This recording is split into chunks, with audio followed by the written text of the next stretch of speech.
Welcome to Indus Special. I'm Ejaz Haider. India's Prime Minister Narendra Modi has won a second five-year term on what is flop policy in the first 2 years, and then open hostility towards Pakistan and disengagement from the comprehensive bilateral dialogue framework. So if he reaches out now, it will open him to domestic criticism that all his aggressive talk was for electoral gains. So what are the possibilities of what he can do? And for that, we have with us Ms. Parul Chandra, who's the editor, Strategic News International, which is a news portal. We also have Mr. Rajiv Desai with us, who's an analyst and writer based in Delhi. And we're also joined by Ambassador Ghalib Iqbal from Islamabad. Let me begin with you, Ms. Chandra. What do you expect? Is this going to be more of the same, or do you think that after this second electoral win, that there is a likelihood that Mr. Modi might reach out to Pakistan? Well, Ejaz, I think it seems unlikely for now any outreach by the Modi government to Islamabad, because ties are pretty sour at present. And as you can see that there was the likelihood of the two prime ministers meeting on the margins of the SCO summit in Bishkek in mid-June. But as of now, I think it seems very unlikely because as you said, that Prime Minister Modi won on a platform that was muscular where Pakistan was concerned. And so for him to suddenly make any kind of peace overtures to Pakistan seems unlikely. I largely agree with this. And do you think this was also the signal that he gave? Of course, there was a technicality of how not to invite the Pakistani Prime Minister. So one of the ways to do that was to actually invoke the BIMSTEC framework rather than SARC. But is this just, not avoiding inviting the Pakistani Prime Minister? There's more to this BIMSTEC thing in relation to SARC, which is almost, on ventilator now. Ejaz very rightly said, SARC has been in a comatose state since 2016, when India led the boycott of the SARC summit, which was to be held in Islamabad. And as far as the invite to the BIMSTEC leaders is concerned, you see, it's very clear signaling by the Modi government in its second term that it will continue to push for BIMSTEC as a medium to reach out to its immediate neighborhood, and do it via BIMSTEC, at the same time ignore SARC. The SARC mechanism, I think, is unlikely to see any kind of revival anytime soon. And you asked about the invite to Prime Minister Imran Khan. I think, this was something more that was talked about in the media.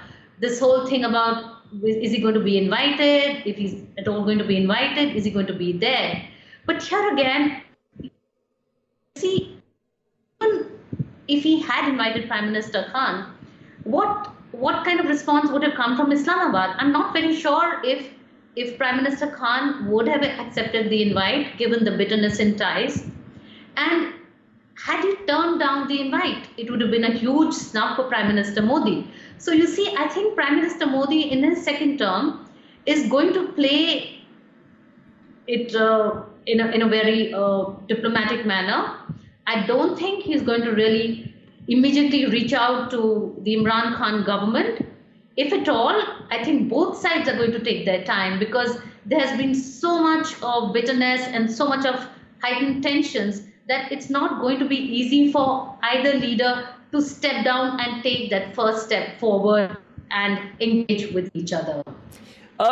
It can also be argued in a slightly different way, and I will take this line of argument to Ambassador Ghalib Iqbal. Ambassador Iqbal, Ms. Chandra is right. There could have been the sense that, if we do send an invitation and if Islamabad refuses, then it'll be a snub. But another way of arguing this would be that if Prime Minister Modi had sent an invitation, it would have been a masterstroke, because then if Pakistan declined to go, or the Prime Minister declined to go, then it would have actually got Mr. Modi some brownie points. I wouldn't agree with that, Ejaz Saab, because I believe by not inviting Prime Minister Imran Khan, probably the Indian Prime Minister and the Indian government has confirmed the fact that there is a force to reckon with, number one. Number two, if he had invited Prime Minister Imran Khan, I'm sure he would have gone, because Prime Minister Imran Khan, since the day he has joined the office, he has been suggesting and promoting the idea of regional peace. And this would have been an occasion where international community would have seen that the two rival nations got together on the occasion of the second oath-taking ceremony of Prime Minister Narendra Modi. But there is a catch to it.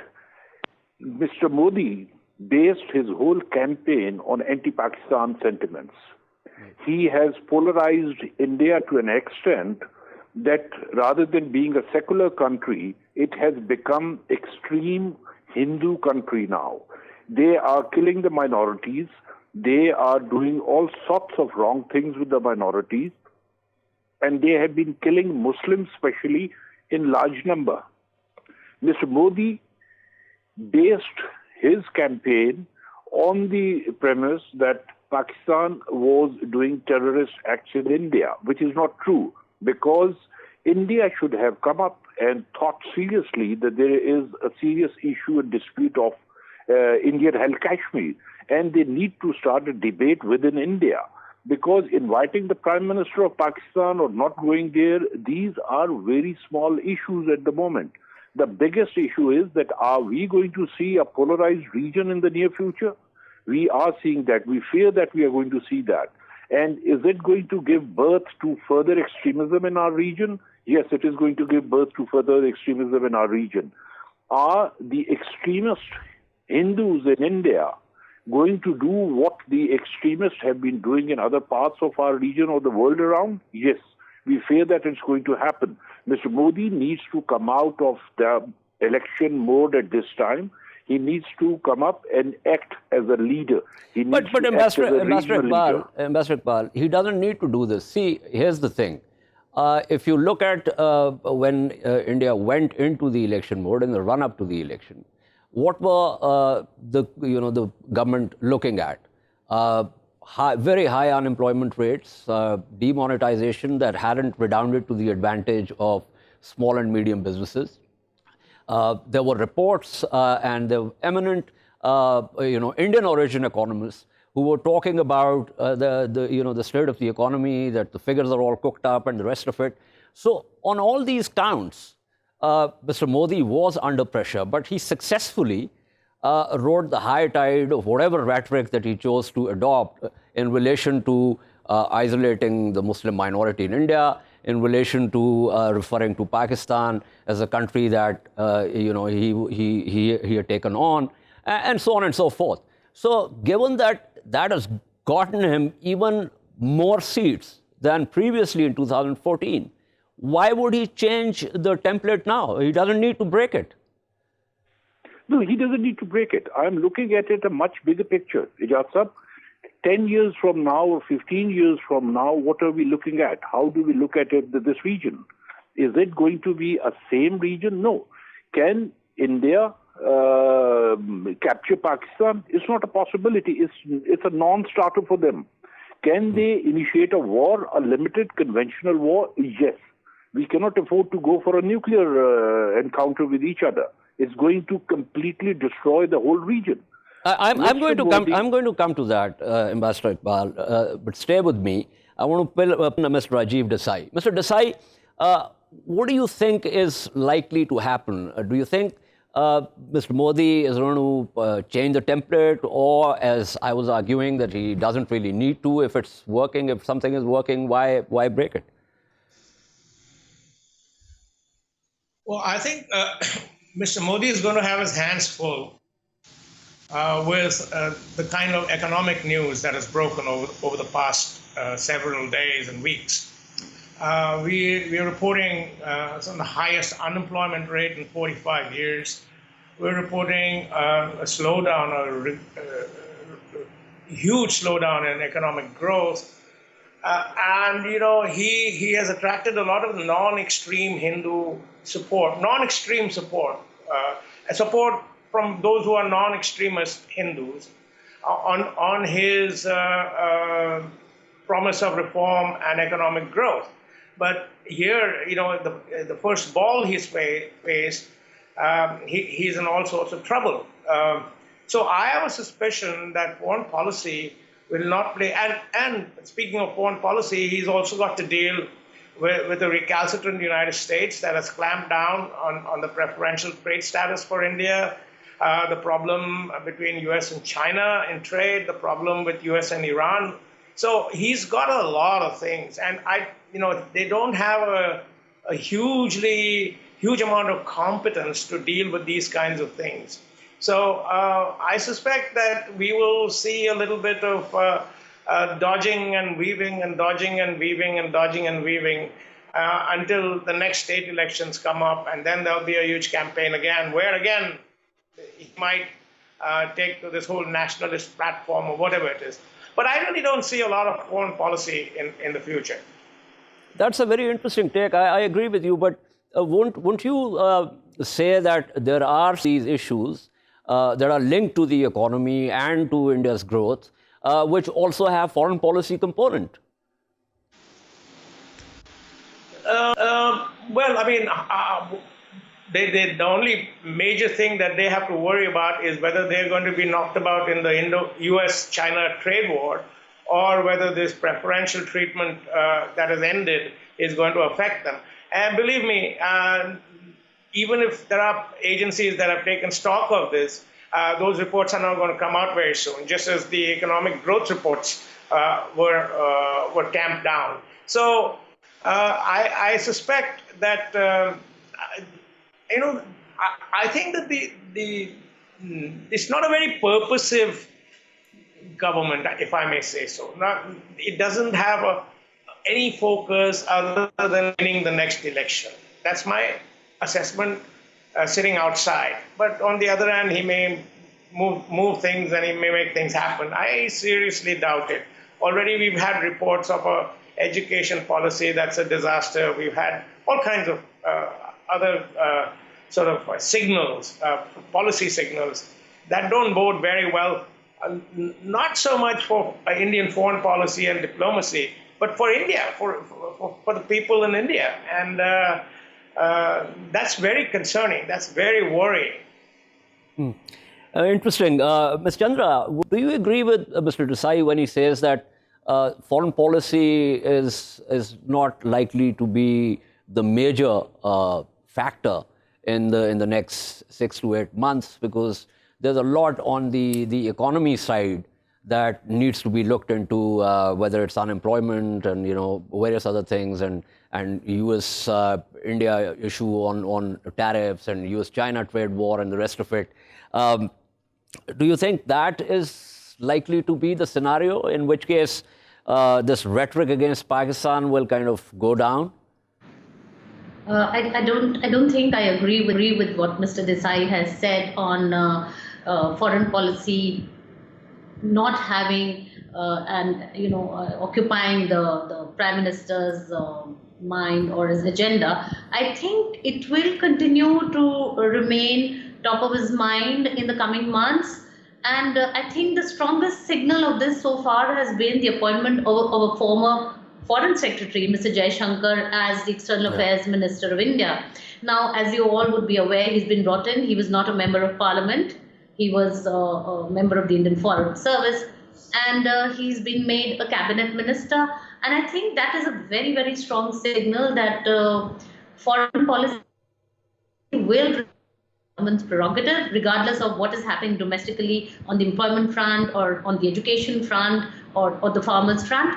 And I think because I think the Prime Minister in his second term will also be looking to make his mark as a statesman. You see, the first time around, he was busy in his outreach to various governments, world leaders. He had never been a part of the central government. He had been a state chief minister. So in his second tenure, I think he will be looking to make that mark as a statesman. And I think it will remain a very important part of Prime Minister Modi's outlook on the foreign policy front. And of course, he's got US, China, Russia. As a statesman, Ms. Chandra, as a statesman, I mean, for someone who's actually awarded a ticket to someone like Pragya Singh Thakur, that's not really very statesman-like. That's like a politician who's not going to lose any opportunity to try and exploit a situation. That's a very different kind of person from someone who can actually rise to the status of a statesman. Yeah, certainly. I think that giving a ticket to people like Pragya Singh is catering to a certain elect and a certain mindset, and it's rather unfortunate. But on the other hand, you see, that was done domestically. He will still look for a stature on the world stage, regardless of the Pragya Thakurs of the world. That's a very interesting. That's an interesting thought. Let me go to Ambassador Iqbal on this. Ambassador Iqbal, do you think Mr. Modi wants to sort of leave some kind of legacy on the international stage for himself as a statesman? Without a doubt. Because what he wanted to prove to himself within the bounds of India, he has already done it. And he has done it for the second time. This time he is looking for an international role. This time he wants to promote himself as an international leader. This time he wants to ensure that India plays a role in the international politics all around, not only in the region, but beyond the region also. And thinking that foreign policy will not be on his agenda, I think that will be a wrong thought process. Mr. Modi is definitely going to go for international politics. He will play international politics. And my hope is that he doesn't do what he has done within India. Because the way he has polarized India, I hope he doesn't polarize the international community like that.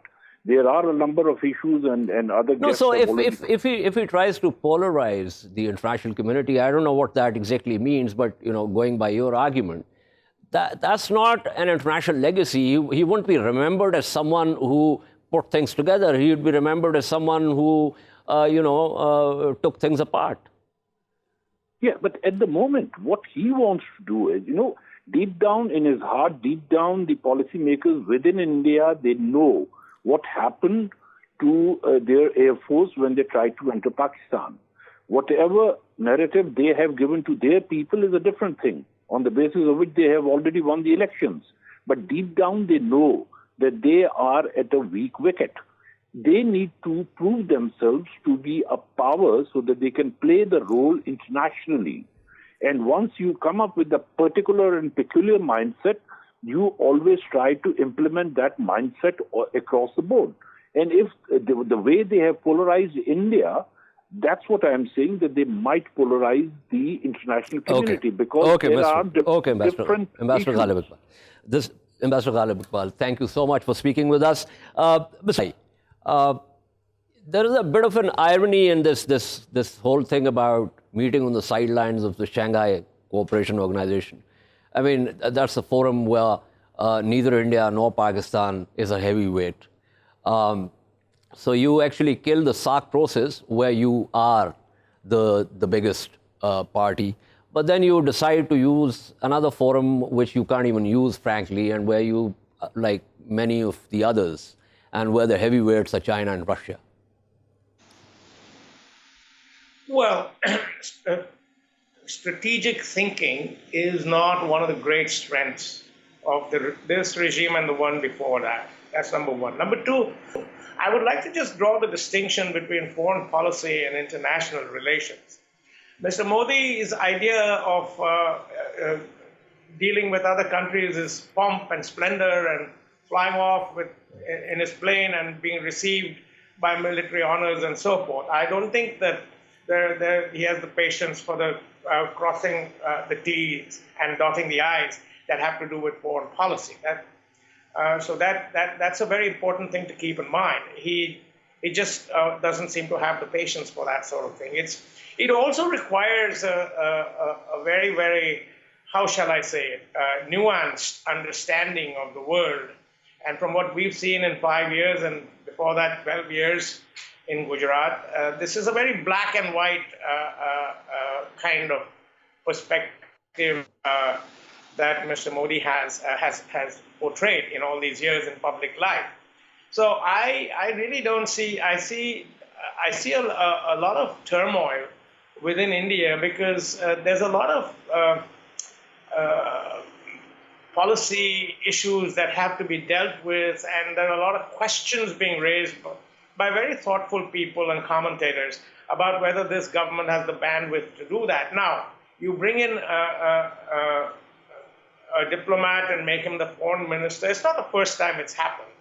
It's happened before, and that person was not very successful either. So we'll have to see how this plays out for him.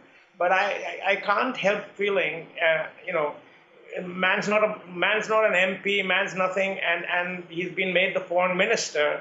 Whether this is some sort of a PR strategy at work so that people will say that, okay, look, he's brought in a consummate diplomat who's going to handle India's relations with the world. And like the ambassador said, maybe he was persuaded that it's time for India to play a role in the world. But, you can't play a role in the world with 7% unemployment and 5.8% growth. I mean, you just don't have it because already you started at a disadvantage because of the poverty and because of all of that. Absolutely. So thank you, Mr. Rajiv Desai. This is all the time we have for this segment today.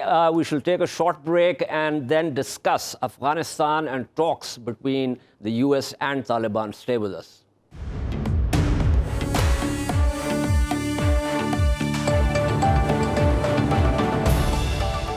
Welcome back to Indus Special. We are now going to discuss Afghanistan and US-Taliban talks. The US Special Envoy Zalmay Khalilzad was in Pakistan on Monday. After his meetings, he tweeted, "Productive 24 hours in Islamabad, briefed Pakistani leaders on progress we have made in the last month, discussed what Pakistan can do to help advance the Afghan peace process. Pakistani cooperation on Afghanistan peace serves a regional interest and builds stronger US-Pakistan relations." Further series of tweets by him indicate that talks have become stalemated. For instance, he said, "After 2 weeks in Washington, I'm back on the road. We have made substantial progress over the last month. On this trip, I want to take that momentum and accelerate the Afghan peace process." He further said, "Specifically, integrate regional and international support for peace, try to bring the first two parts of our peace framework to closure. We're moving forward. I am optimistic. Success will require other parties to show flexibility." And then hashtag nothing agreed until everything agreed. He further said the Taliban leaders' each statement provides some welcome support for the Afghan peace process and a desire to participate in dialogue with other Afghans, and in a final political settlement that will require power sharing. All good things. At the same time, the statement's bombastic tone is unnecessary and only serves to complicate and disrupt as we advance peace talks. The statement suggests the US seeks violence. We do not. The level of violence in Afghanistan is unacceptable and we have no desire to perpetuate it. Let us find ways to work together to reduce or to immediately end the violence as we continue negotiations to end the war. The killing of the Afghans must stop." And then he says, "Eid Mubarak." So what exactly is going on? To discuss this, we have with us James Dorsey, who's an analyst writer based in Singapore. And we also have David Sedney, who's a senior associate CSIS in Washington, has also been a Deputy Assistant Secretary of Defense twice. And we also have Rahimullah Yusufzai with us from Peshawar. David, it seems to me that the talks are stalemated on the issue of whether the Taliban are going to talk to someone from Kabul. Do you agree with that sense? I think it appears that way. Clearly, Ambassador Khalilzad is putting a very positive cast on that. There are, however, I think a lot of worries, both here in Washington and in Kabul, that there may be a push for something that is a bad peace rather than something that is a better peace. So there's a lot of eyes on Ambassador Khalilzad, and unfortunately, a run of attacks in the city of Kabul over the last several weeks, which has resulted in the deaths of numerous civilians, have increased the skepticism in Afghanistan about the prospects for those talks. Absolutely. This is another issue, the ceasefire bit of it, and violence. And lots of people in Kabul who are in favor of the talks have started asking this question of why there cannot be a ceasefire, especially, and although there have been talks, and there's been talk of progress in those talks, but it was last year, Eid, where there was for 3 days total peace in Afghanistan, and the Taliban had actually accepted that, which this time they refused to do. Exactly. This time, actually, the Taliban met with a group of Afghan opposition figures in Moscow.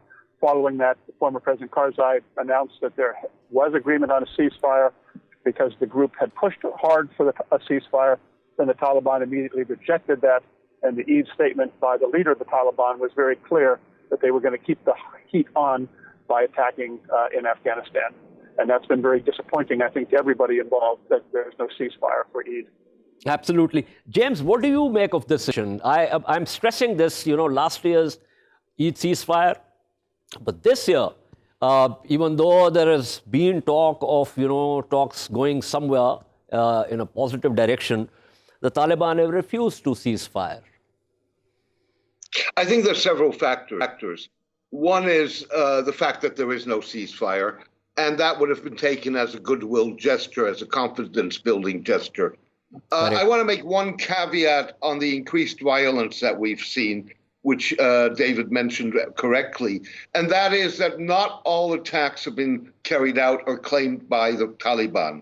There have also been attacks by the Islamic State, and I think one has to differentiate between the two. However, I think there are two very fundamental issues. One is there is certainly among conservatives in Washington, and I'm sure that David can speak to that better than I can, but nonetheless distrust not only towards the Taliban, but also towards Pakistan. And the question of whether or not, or what Pakistan's interests are in Afghanistan, to what degree it really is interested in a comprehensive peace, and the degree to which its relationship with the Taliban is such.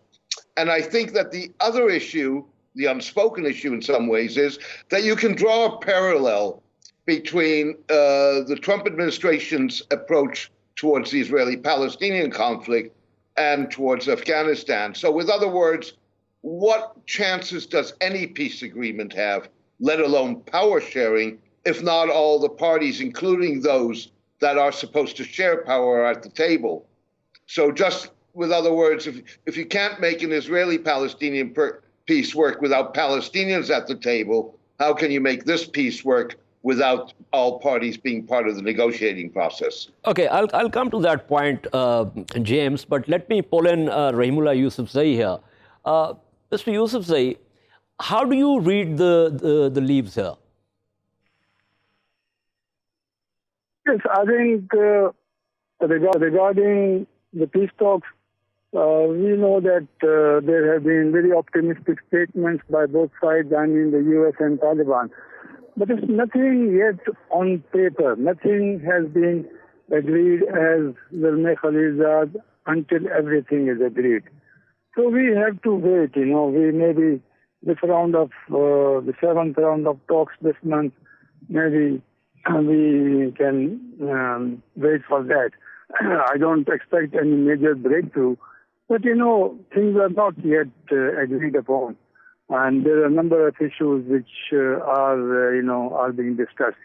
Now, the issue of ceasefire, I think that the real strength of Taliban is their military power. and they don't want to compromise on that. They will not agree to ceasefire, as far as I know, until they have achieved something.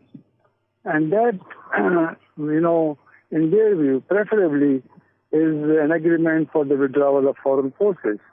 So this is their trump card. Why should they agree to a ceasefire, as I have been talking to some of them?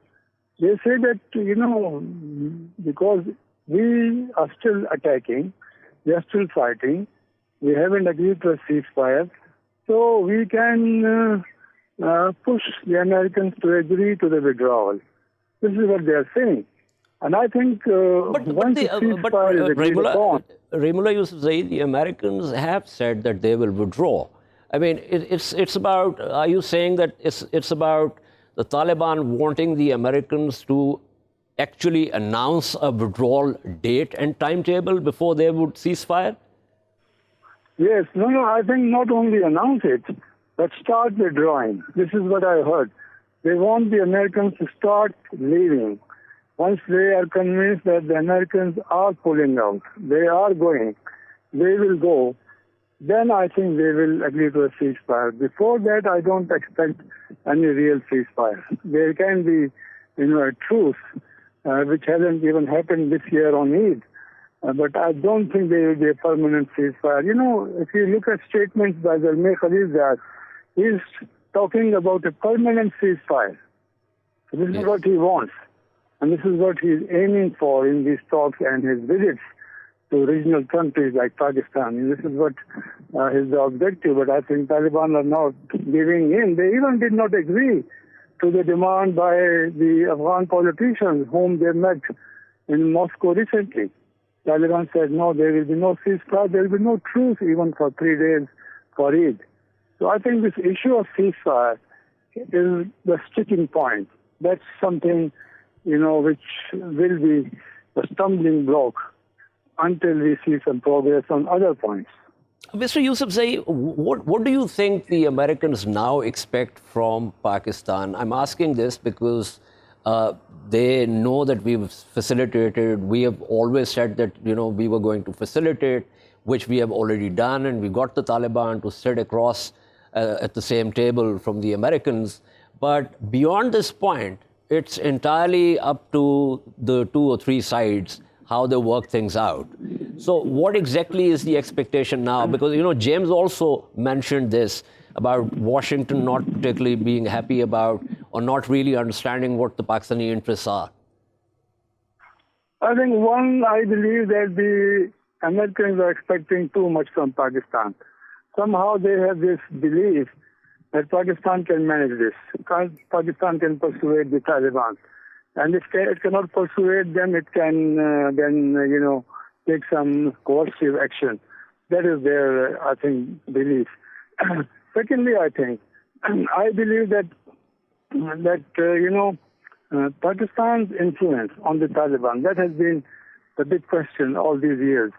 How much is that influence, And as far as we know, the influence is on those Taliban leaders who are still in Pakistan or their families are here. That's the kind of influence Pakistan has. But the ones who have left, the ones who have shifted to, say, Qatar, the ones who have gone to Afghanistan or are able to go to Iran frequently, and now also other countries like Russia. So I think those Taliban are not amenable to Pakistani pressure. And that's why Pakistani influence on Taliban has gone down. And Pakistan also has to be careful not to antagonize even those who may still be listening to Pakistan. So we have to keep this in mind. This Pakistani influence is not decisive. This Pakistani influence is not enough to push Taliban to agree to something which is not in their interest. Absolutely. Thank you so much, Rahimullah Yusufzai. David Sedney, there's a catch here, clearly. So the Taliban will not agree to a ceasefire until the Americans say, well, we have started withdrawing. But the moment the Americans actually start withdrawing, there's not really much incentive for the Taliban to agree to anything, and you know they could then just the talks process would just drag on, and we end up with a situation of violence at the end of it. Well, if in fact the Taliban are not going to agree to a ceasefire until American troops withdraw, obviously there's not a peace deal. That may be what the Taliban want, but these are talks, these are negotiations. So if just because that's what the Taliban wants doesn't mean that's what the Taliban are going to get. So I think it's important for the negotiations, the Americans to be sure that the Taliban give as well as get. And that doesn't seem to be happening yet. But of course, the talks are still going on, and Ambassador Khalilzad says nothing's agreed until everything's agreed. But as I also said earlier, there's skepticism both in Washington and in Kabul that the path that Ambassador Khalilzad is on is going to work. That was Sedney. Thank you, David Sedney, for giving us your insights. We're also joined by Mushtaq Raheem, who's an analyst based in Kabul. I will come shortly to you, Mr. Raheem, but let me first go to James Dorsey. James, once you say that we want to get out, and therefore we're going to talk, the other side then realizes that they can wait it out. I think you've hit the nail on the head. There are two messages that I think the Taliban have received, or they think they have received. One is the Americans want out. President Trump has said he doesn't want further wars, and he wants out of this. So that already gives leverage and strength to the Taliban. And the second message, going back to what we were talking about before, is that the Americans are willing to talk to the Taliban without their ally present, so without the government. So from the Taliban's perspective, they've got the upper hand. Time is on their side. They can wait it out. Absolutely. Mushtaq Raheem, what do you make of, so as you know, on Monday, Zalmay Khalilzad was in Pakistan, then he tweeted also, he's talked about the fact that he's back on the road and that he wants to fast track this entire process.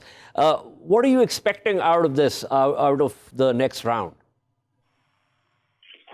Well, basically, we have been to know from the negotiation process that it took place last time in Doha, that there is sort of on the issue of American forces or international forces withdrawal, and the issue of and I think Khalilzad is in a quest or in a search of a sort of breaking this deadlock, and for that he's trying to mobilize his resources, the resources available to him that will facilitate the process and can help him break the deadlock. So basically, it's the process. I think the main issue is about the timeline of the international forces withdrawal from Afghanistan, which has put the two sides in a tight corner. That's where they have not been able to reach a settlement and an agreement. James, so given where the situation is, how exactly do you think Ambassador Khalilzad is planning to fast track this? I think he's going to have a problem. With other words, the Americans need to see something for a full withdrawal. They need to, they cannot do this on a promise. And the Taliban are basically sitting there and saying nothing before there is a full withdrawal. So you do indeed have a stalemate on which Khalilzad has tried to put a good faith, but I don't see what the breakthrough is going to be. Okay. Thank you, James Dorsey, giving us his perspective. We are back with Mr. Raheem, that this time the Taliban refused to even have the Eid ceasefire. Do you think that, because there was a lot of optimism about these talks, about this talks process, I would say, do you think that that optimism was misplaced? Because at least last time, on Eid, the Taliban agreed to a ceasefire. This time they said no. You see, look at the last ceasefire. Last year, the Afghan government came up with a very strong and very clear roadmap. And the initiative of the ceasefire was also from the Afghan government side that put the Taliban in a very difficult situation, and they were not able to really disregard the people's calls for ceasefire, at least for the days during the Eid. And during that time, the Taliban saw that there was disintegration among their ranks. Their fighters came out in the major cities and they talked to the media and said that they want peace, which meant that they were not pursuing the script that is being read by their leadership in the negotiation processes. And that put the Taliban in a sort of disarray that they felt like losing their foot soldiers to these ceasefires and getting engaged with the local people. That they were concerned that they may lose their foot soldiers and at least their motivation for fighting. That's why I was very much sure that they won't come forward to agree to another ceasefire without having achieved some of their objectives on the negotiation table. One of the things that's clear to us is that they obviously want the Americans to give a withdrawal timetable, and not just a timetable, but to start withdrawing before the Taliban might agree to a ceasefire or to some kind of framework in which they can talk to representatives of the Kabul government. Well, definitely. As far as the negotiation with the Afghan government or representatives of the Afghan government is concerned, yes, that will only come as they reach an agreement with the Americans, and until that, they won't do that. But as far as the ceasefire is concerned, I believe my analysis is that they won't go to the ceasefire up until they are very much sure that the peace process is going to produce results as per their expectations. So I believe just like the Colombian peace process, the war and negotiation will continue simultaneously up until an assurance on both sides that they're definitely going to achieve a positive result. But negotiation, yes, it is very much pending up until the time when the Taliban and the Americans agree on an international drawdown schedule or whatever the framework. Only after that, definitely they are going to talk to the Afghan side, but ceasefires, I'm not sure. Thank you, Mushtaq Raheem, for giving us your insights. This is all for this week from Indus Special. We shall see you next week. Until then, it's goodbye.